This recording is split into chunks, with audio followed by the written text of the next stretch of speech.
Dans les rues de Mayotte, le salouva est porté par nos mamans avec beaucoup d'aisance et de charme, mais dans les établissements scolaires, on porte surtout le châle. Le salouva, lui, peine encore à séduire les nouvelles générations, beaucoup plus attirées par la mode occidentale. Je garde ça occasionnellement vu que c'est un truc traditionnel. Je porte le salouva seulement à des événements comme des maoulidas ou les jours de l'Aïd pendant le mois de Ramadan ou même les vendredis. Mais le porter tous les jours, je ne le porte pas. Faire en sorte que la jeunesse mahoraise s'approprie le salouva en le portant plus souvent et non plus exceptionnellement. C'est le défi que s'est lancé Sharfati Hanafi en organisant l'élection Miss Salouva il y a 10 ans. Aujourd'hui, le concours connaît un véritable succès auprès des jeunes filles.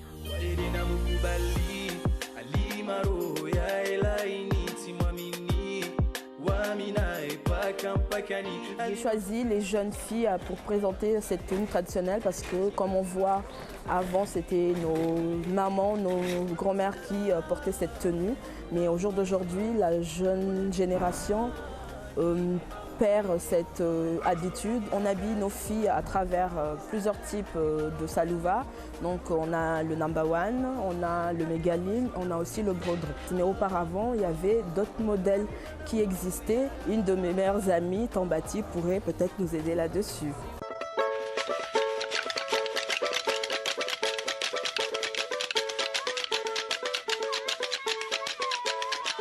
Sharfati nous emmène donc au sud, à la rencontre de Tambati, la gardienne des plus précieux trésors qui touchent à notre patrimoine.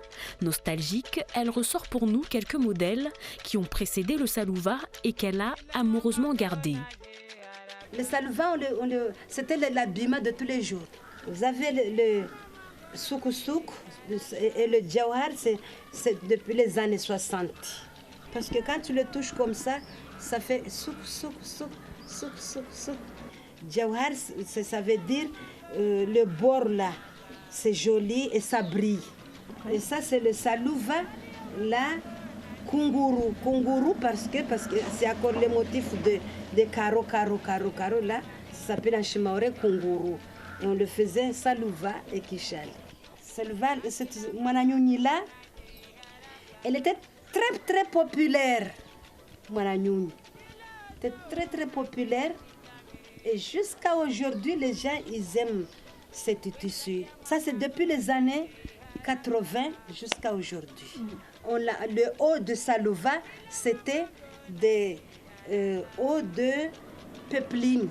Il y avait le chemisier et ça remplaçait la jupe qu'on s'habille avec le salouva parce qu'il n'y avait pas de jupe. Pour éviter d'avoir le corps nu, on mettait cette number one sur le salouva.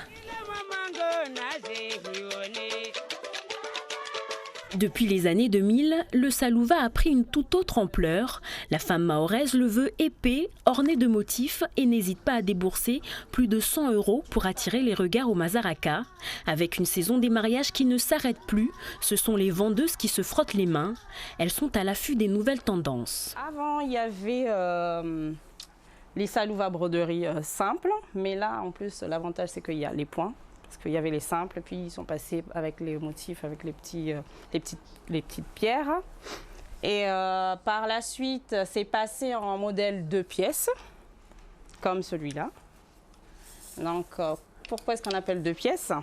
Parce que déjà, c'est pré-découpé. Ce qui est sorti après les 2 pièces, ce sont les mégalines brodées. Pourquoi on appelle mégaline brodée? Parce que le tissu est déjà imprimé.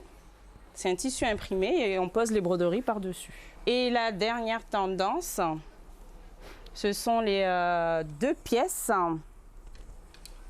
en mégaline brodée. Ce qui marche le mieux, c'est le modèle 2 pièces. Pourquoi les gens aiment ça? Ils aiment la simplicité, c'est pas trop chargé. J'aimerais bien que nos femmes, nos mamans, portent le salouva tous les jours. Mais à Mayotte, à nos jours, on le porte que le vendredi. Pourquoi? Ce sont les femmes qui portent les salouva que j'aime. C'est un très beau vêtement. Celle qui le porte est tranquille toute la journée.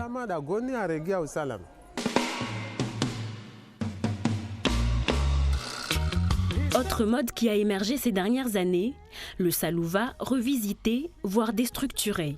La styliste Moanesha Hariti reçoit de plus en plus de mariés, attirés par ces nouveaux modèles. Le modèle robe salouva, ça les gens apprécient beaucoup. Il y a le salouva mais cintré sous forme de robe et après bon on décore, on agrémente comme veut la cliente. Ça plaît parce que en fait les gens reviennent plus dans la tradition. Mais ils veulent quelque chose de modernisé, de moderne. Parce qu'à un moment donné, en fait, les gens avaient lâché, utilisé les vêtements des autres, tels que sari, les ensembles sari, les gaounis et tout ça. Les gens veulent de nouveau le porter. Il y en a même qui amènent le tissu, qui me disent « moi je veux, parce que tu me trouves un modèle unique à moi, mais en t'inspirant du salouva ». En marge des salouvas revisités, les salouvas revendicatifs sont remis au goût du jour. Portés lors des manifestations, ils font écho aux chatouilleuses qui se sont battues pour Mayotte française, habillées du fameux tissu traditionnel, à l'image de la figure emblématique des Soroda, Zenam Dere. Une image que nos Miss Mayotte portent jusqu'à l'échelle nationale. Le salouva reste la tenue traditionnelle féminine qui a survécu à la modernité. Toujours apprécié, il évolue au fil des années, mais l'histoire qui l'accompagne demeure intacte.